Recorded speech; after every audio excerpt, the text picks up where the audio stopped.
8, 5 minutos. 8, 5 minutos. ADN. Bueno, y a esta hora volvemos a poner la mirada en Colombia porque se actualiza la cifra de víctimas fatales tras el terremoto 7.4 que afectó al oeste de ese país. Cerca de 169 personas habrían fallecido. El número de heridos ya supera los 1.200 según los últimos reportes. El gobierno del presidente de la Espriella ordenó priorizar el rescate de las víctimas y activó también ayudas internacionales, entre ellas la ayuda de Chile que va en camino. Desde Caracol Radio en Colombia, del grupo Prisa Media, igual que Radio ADN, nos informa a esta hora Camila Vargas. Camila, gracias por el contacto, bienvenida. Mauricio, ¿cómo estás? A ustedes, gracias por tenerme en este momento. ¿Cómo amanece Colombia? ¿Cómo amanece, Camila, el oeste de ese país tan duramente golpeado por este terremoto del que dábamos cuenta ayer? Paula, hay mucha tristeza en el ambiente, cientos de personas damnificadas. A la fecha nos dicen que habría 1.246 heridos y más de 160 personas fallecidas, pero no estamos contando aquellos que aún están debajo de los escombros. Estamos hablando de que las poblaciones vulnerables en Colombia fueron sin duda las más afectadas, porque le estoy hablando de que estos hechos ocurren en una región, por ejemplo, como Chocó, también Pereira, Cali, zonas que quedan en el Pacífico, quizás infraestructura que no tenía el tema de sismoresistencia. Entonces hoy en día ellos amanecen sin nada, perdieron sus enseres. La verdad, la situación es bastante crítica y les traigo un pequeño panorama. Esto es lo que dice la gente, lo que está pasando y lo que pasó más bien con ese terremoto acá en Colombia el día de ayer. Escuchemos. Salí a ayudar en una diligencia y en ese momento pues fue el temblor, pero fue muy fuerte. Sí, hubo una persona que falleció y creo que la otra está herida, pero siempre fue fuerte. Era una joven en embarazo. En este momento no tenemos ni un techo donde dormir. Hay gente que paga su habitación aquí diario. Tenemos una olla aquí para recolectar para comida. Estamos mal. No, mucho apoyo y mucha solidaridad con todo el pueblo caleño y con todo Colombia, porque pues eso es de no creer y esperar que todo salga a flote, que salga bien para todas las personas damnificadas. Un sismo de 7.4 con una profundidad de 100 kilómetros, decían los expertos que si esto hubiera sido menor, quizás las consecuencias serían aún más graves. Hay que decirlo que el gobierno ha reaccionado de una forma oportuna, pese a que de la Espriella del presidente recién fue posesionado el sábado pasado. Estamos hablando de que ya llevaba 2 días al frente del gobierno como tal, y ha sido también como el tema de coordinar todas las instituciones. Entonces acá tenemos una entidad que se llama la Unidad Nacional para la Gestión del Riesgo de Desastres y es la encargada de gestionar todos estos desastres naturales en el país. Entonces es ponerse al frente de esto, pero también empezar a coordinar el Ministerio de Transporte, el Ministerio de Vivienda, porque como les digo, ayer la cifra iba en 1.500 viviendas averiadas y más de 150 que ya estaban totalmente destruidas, personas que verdaderamente se quedaron sin techo, sin un refugio, y es por eso que el presidente ha estado, lo digo yo, en una viajatón, como en una maratón por estas ciudades afectadas. Entonces inició en el Chocó, como les digo, y fue subiendo por la parte del Pacífico. Entonces estaba en Chocó, llegó a Cali, hoy ya están en Pereira y la idea es empezar a revisar los daños, pero sin duda la prioridad hoy en día es empezar a mirar esas personas que aún se pueden rescatar, que aún están debajo de los escombros. Esto fue lo que dijo el presidente Abelardo de la Espriella.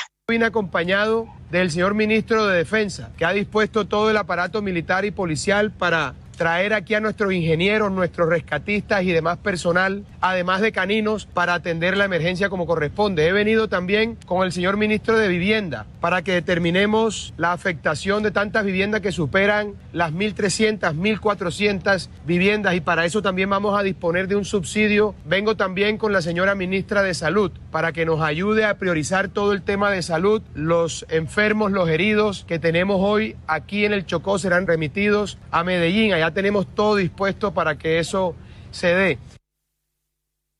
Y es que, queridos oyentes, hay que decirlo, el tema de la red hospitalaria en Colombia y en diferentes partes, y más bien en estas ciudades afectadas, es bastante grave. Si no hay ocupación al 100%, hay hospitales que quedaron destruidos, las paredes abajo, el tema también de insumos médicos inservibles, y es por eso que se han activado diferentes ayudas.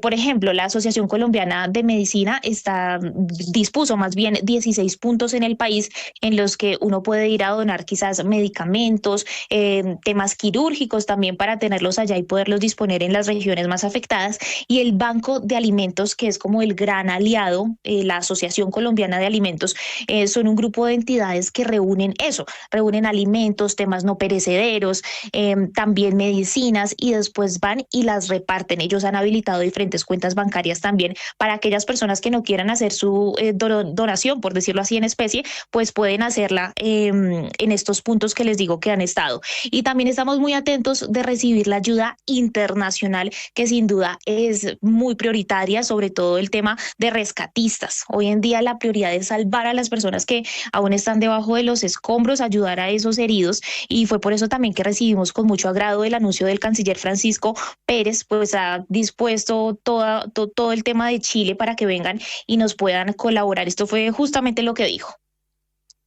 El gobierno hace llegar sus más sentidas condolencias a las familias de las víctimas y expresa sus deseos de una pronta recuperación para las personas lesionadas. El Ministerio de Relaciones Exteriores se encuentra monitoreando la situación de los connacionales en el país. Asimismo, manifestamos nuestra disposición a colaborar con las autoridades colombianas en caso de que así lo estimen necesario para contribuir a las labores de respuesta frente a esta emergencia.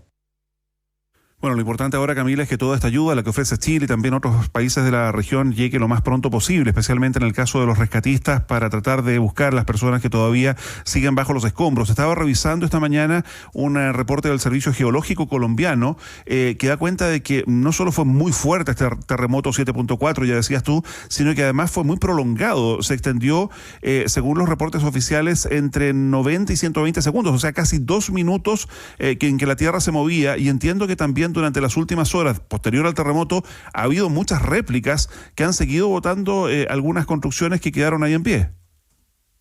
Así es, mira, ayer a las 7 de la noche, no tengo el dato hasta ahorita a las 7 de la mañana, pero hasta las 8 de la noche iban más de 40 réplicas después de las 7:34 de la mañana, que fue el terremoto.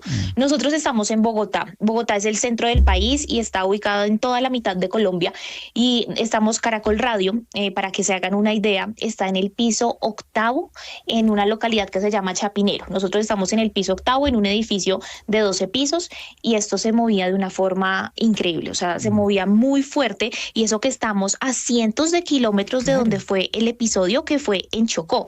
Entonces fue, la verdad, bastante fuerte. Dicen el tema de sismología que obviamente el tema de la profundidad también ayudó a que no pues hubiera más desastre, o que la catástrofe fuera mayor, pero lo cierto es que acá lo sentimos mucho.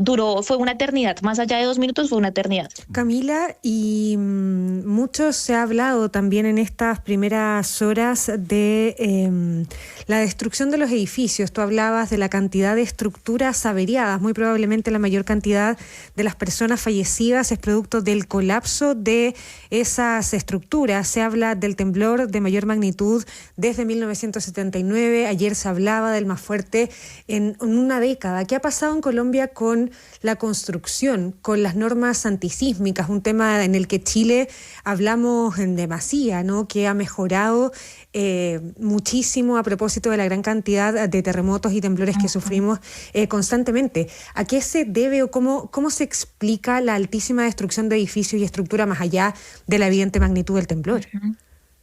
Hay que decirlo que en Colombia, tanto pues como en Chile, hay una política pública que ordena que los edificios deben construirse bajo parámetros de sismicidad, o sea, que obviamente tengan todos estos parámetros. Y en las ciudades lo vemos, en las ciudades capitales se puede observar.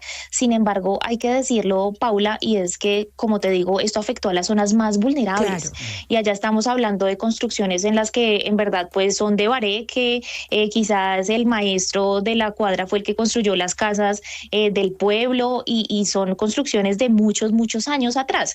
Nosotros, como tú lo decías, desde hace 50 años no se sentía algo así tan fuerte, pero hay que decirlo, en el 99 hubo un terremoto acá también muy fuerte en Armelia, en el eje cafetero, y ellos también ya se habían visto afectados por este tipo de situaciones.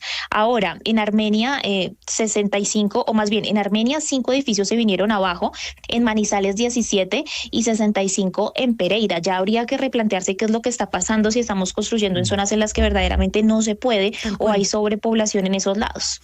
Ya, pues Camila Vargas, una vez más a ti y a todo el equipo de Caracol Radio, muchísimas gracias por este contacto y permanecemos en comunicación durante toda la jornada. Buen día. Suerte, Camila, gracias. Compañeros, gracias a ustedes por estar tan pendientes y agradecemos mucho toda la ayuda que venga desde Chile. Un abrazo, buen día.